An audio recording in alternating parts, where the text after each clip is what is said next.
Alright, so Bitcoin, August 27, 2025, market update. So, after ng dump is nag-retrace siya. So, nag-stop siya banda dito, around 109, 108. So, kung titignan nyo dito sa may kaliwa, wala naman siyang, kumbaga, hindi siya nag-stop talaga sa major support. Talaga nag-stop lang siya dito. Siguro kasi may mga volume dito ng trades, dito sa may part na to.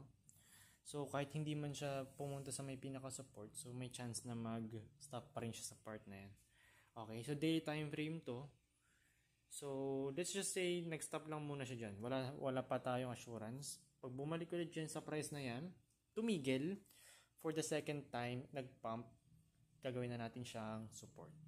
Okay, so as of now, nasan ba yung price si Bitcoin? Tingnan natin sa 4 hours time frame.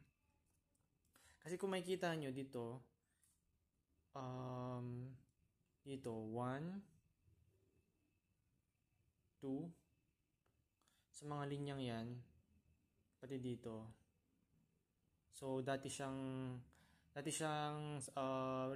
support, ngayon nag-a-act as resistance. Okay, so trinay mag-pump ni Bitcoin, na-reject agad-agad. So, titingnan natin kung babasagin niya agad yan. Para sa akin, ano siya, hindi siya mag-ganon ka-major resistance, pero ilang beses tumalbog yung price yan sa 4 hours time frame. So, for me, strong na rin siya. Strong resistance na rin siya.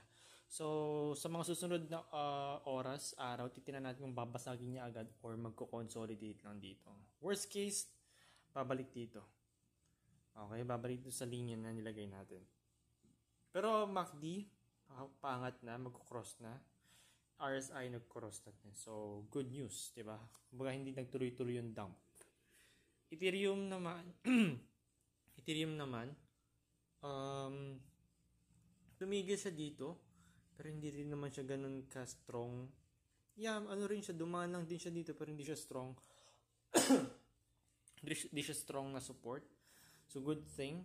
Kung babagsak yan, kung bearish yan, babagsak ulit siya dito. 4K. Ang tawag nito, neutral, kapag bullish naman, magpa-pump ng 4,900.